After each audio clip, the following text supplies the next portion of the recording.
Hello everybody, today we're going to be taking a look at the introduction to Person and Act by Karol Wojtyła, which is to say John Paul II. That was his name before he became the Pope. Okay, intro. First, again, this is going to be covering John Paul II. He was a 20th century philosopher, bishop, pope, theologian. These videos are going to be coming out only occasionally. His book is much harder to read. Each chapter is somewhere between 30 and 60 pages long, so it'll be quite a while in between each video on this book. Lastly, here in the intro, this is going to cover a lot of phenomenology, which is the study of structures of consciousness as experienced from the first-person point of view. So we're going to be studying the inner experience of man, what it's like to experience things, what experience is, and then lastly, I'm going to be using a couple more quotes than I usually would in this series, simply because there are a lot of things which JP2 can say, which I can't say better no matter how hard I try. Okay, tools for studying phenomenology and the person and act. First, we have the Phenomenological Reduction. This is a term which comes from Husserl. I don't know if John Paul II is using it in the same way that Husserl is, but for him, Phenomenological Reduction meant an explanation of mental processes to their reasons or foundations. Our understanding of the person-act relation can and should go precisely in this direction, which is to say, from our experience to the foundations of experience, and consequently, the proper conception will emerge.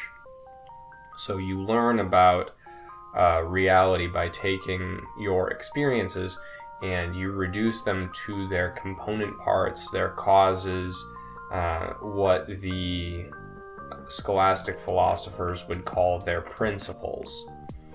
And this is what JP2 will be attempting throughout this book.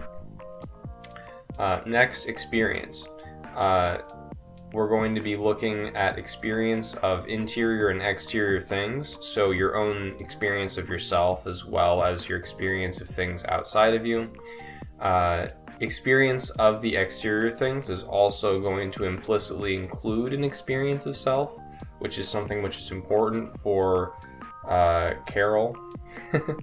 And then experience is the pathway, but not the primary object of knowledge. So this is important for a lot of 20th century philosophy, is that what is given to you when you experience an object is not just an appearance, but a pathway to the object. The thing that you actually know when you have an experience of an object is the object itself. What you have access to is the experience, but the experience is a pathway to knowledge of the thing that you're experiencing.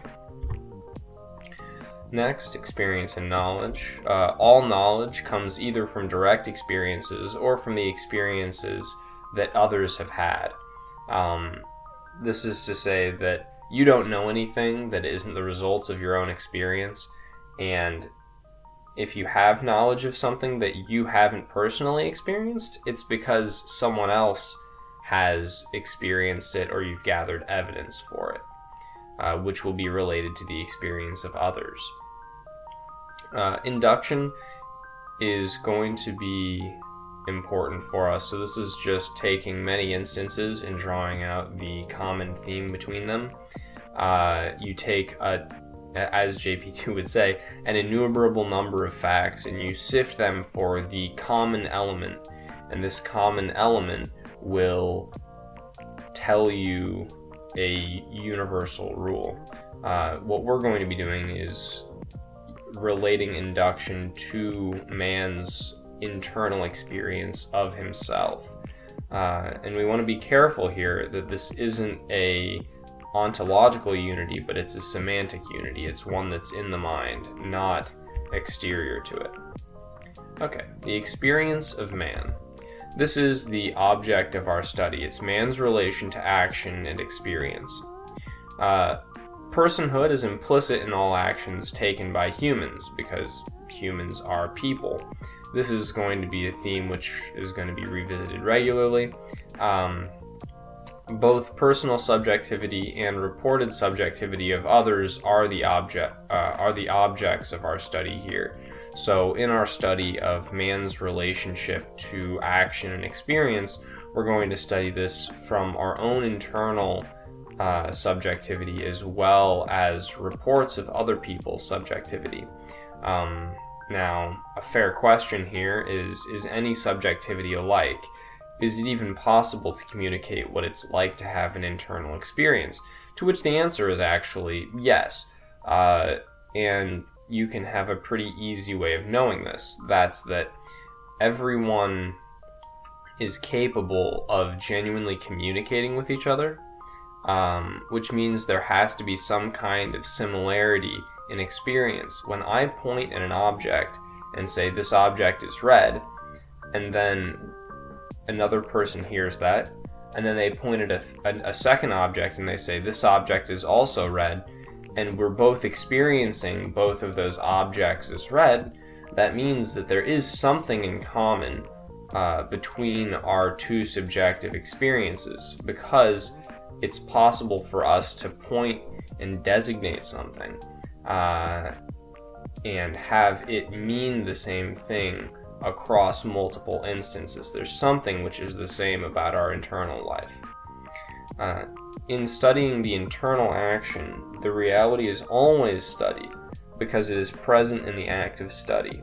This is something which is also going to be important for us. So we're studying man's relationship to his experience and to his action. Now, what's important here is that when we study this, we're not studying an abstraction, we're not studying an idea, we're studying the action itself, because what we're trying to do is study man's relationship to his action and to experience. And these are things that will be occurring as you study them. You're not studying a memory, you're not studying a facade, you're studying the actual thing as it happens. The morality and the actions of persons. Morality is the science of the actions of persons. It is going to tell you whether an action is good or evil. All actions taken by people have some kind of moral character, at least if you believe in virtue ethics. Every action is going to have some moral character. The moral aspect of human action will reveal much about its nature, and because we're studying the nature of human action, we're going to be covering the moral aspect in some detail, not specific actions as moral or immoral, but rather the character of morality that all action possesses. Because morality is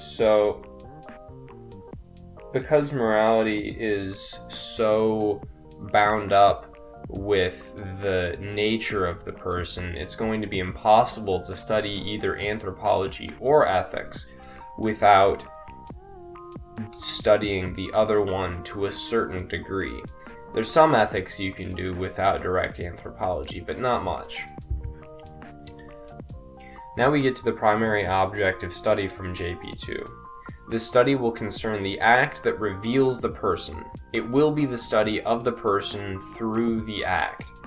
This is going to be about the revelation and the understanding of people through their action. It's not going to presuppose their action. It's not going to presuppose them. It's going to be the study of people through the actions that they take.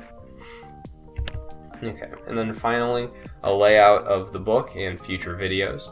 Chapters 1 and 2 are going to study the relationship between consciousness and the dynamic side of action. Chapters 3 and 4 will study the revelation of the persons through action. Chapters 5 and 6 will study the unity and integration of the person in their experience in act. And Chapter 7 will cover the participation of acting persons in community.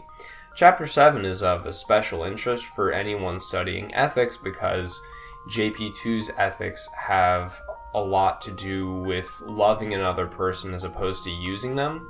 So his philosophy of participation is going to be integral to understanding his ethics of love as opposed to use. Okay, I hope you learned something.